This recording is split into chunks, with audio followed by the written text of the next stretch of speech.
There's been a lot of press dealing with El Nino. Expect to hear a lot more in the coming months. We will address that and other issues in the July 22nd edition of the Water Resources Outlook. Here's the departure from normal graphic for rainfall in the southeast for the past 30 days. Typical pop-up thunderstorms. Some people feel like it's a drought, others are swamped. This is a typical for July and into August. Most areas have been drier than normal, however, and would benefit from some rain in their area. The drought monitor reflects this dryness. The southeast has gone from 15% of the area being in drought or abnormally dry to up to 35%. A fairly large area in the Carolinas and then down the east coast is showing dryness and peaking in South Florida, where they could definitely use some rain.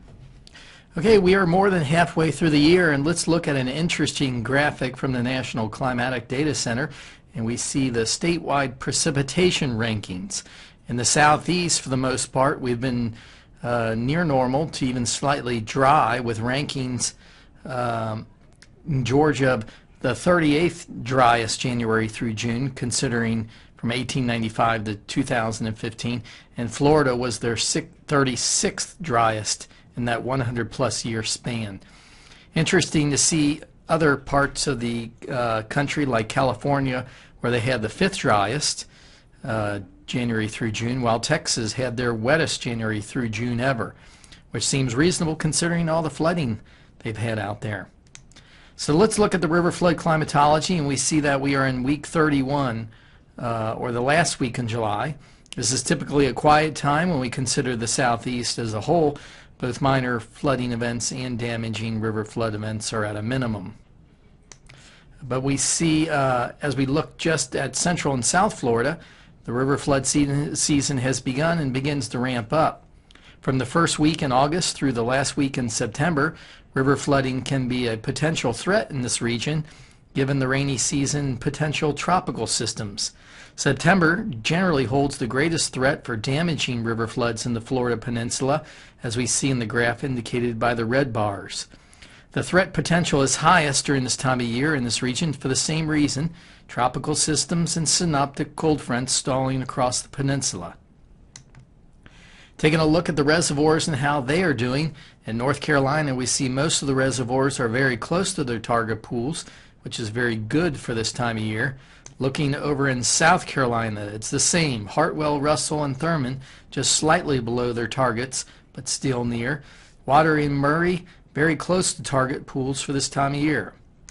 In Alabama, all the Corps of Engineer and Alabama Power Lakes looking good for July going into August, as they are close to their targets. And finally, looking at Georgia, Lake Lanier running a bit lower than target with the recent dry weather. That's the same with Carter's and W.F. George, but West Point Lake just a half a foot below target pool.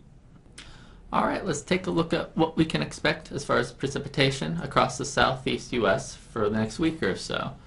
We're going to begin the period with a ridge of high pressure to the west of us, centered generally over Texas. And across us, we're going to be in northwest flow.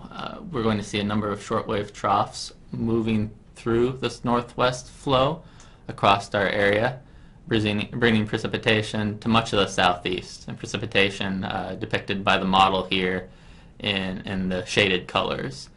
As we get into the latter half of the short-term period, into this weekend, we're going to see a area of low pressure forming over Florida, which means for this weekend we're mainly going to be seeing precipitation over the Florida Peninsula.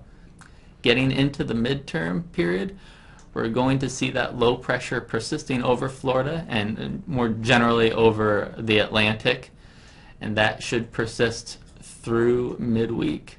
Looking at the 7-day precipitation forecast, we're looking for a precipitation maximum down there on the Florida Peninsula, but we can also see from this image generally the path of those shortwave troughs moving across the southeast, so generally moving from northern Alabama into Georgia to a lesser extent into the Carolinas.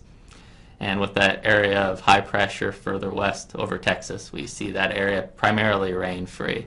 Looking into the long-term period, we're expecting above normal precipitation amounts across much of the southeast, The main reason for this is that we're expecting that ridge of high pressure to remain to the west of us, meaning we'll probably see more shortwave troughs coming through that upper flow and bringing precipitation to the southeast U.S. Thank you, Chris, for that forecast. Well, I said we would talk about El Nino, and here's a little history, and this is a good graphic to show where we have been, because in a moment I'll talk about where we are expected to go. There have been 5 documented strong or very strong El Ninos since 1950, the strongest one being the most recent in 1997 to 1998. In the coming months, we will provide some information for you about that year, as it may give a hint of what to expect this coming winter. Here's a little different way to look at some of that same information. This is the comparison of the strong El Ninos in the past 50 years. The 97-98 one had a double peak, with the second peak coming in late winter. And here is the most recent forecast using statistical and dynamical models. The yellow line in the middle of that spaghetti plot is the average of those forecasts. And those forecasts have it peaking in the December to February time frame, and the rest of the winter remaining in El Nino. What does climatology say about how it will impact the southeast? Wet and cool. And wet is probably the most impactful of the two at that time of year. In the 97 and 98 El Nino, it seemed to receive rain every 3 to 4 days in the southeast with very little chance to recover. So streams stair-stepped higher and higher through the winter until we saw many of our highest flows on rivers in the southeast. So let's back up and see what our rainfall forecast is for August and then the fall. The Climate Prediction Center is forecasting equal chances of below, near, and above normal rainfall during this time. The exception is South Florida, which is leaning towards below normal. Even in normal rainfall, the southeast rivers and lakes tend to recede as warm temperatures take more out of the soils, streams, and lakes than can be replaced by normal rainfall. The August through October forecast looks to be very similar, due partially to a forecasted inactive tropical season. This may end up being a blessing in disguise as winter approaches, and the expectations for a very wet winter. This follows very closely with what we would expect in an El Nino year. We will continue to monitor the forecast and the Pacific temperatures, water temperatures, so that we are prepared to deal with all this rainfall if it materializes. And so the bottom line, in the short term, normal summertime rainfall. Pop-up type thunderstorms in the afternoon with a little bit of a change. It looks like it's going to be a little wetter than normal for the Gulf states, including Georgia and into Florida, because we do have some northwesterly flow that are bringing some things down here. So we'll have to watch that real closely. It looks like we might have a little bit of rain. Won't help the Carolinas all that much over the next couple of weeks, but should help the rest of the southeast.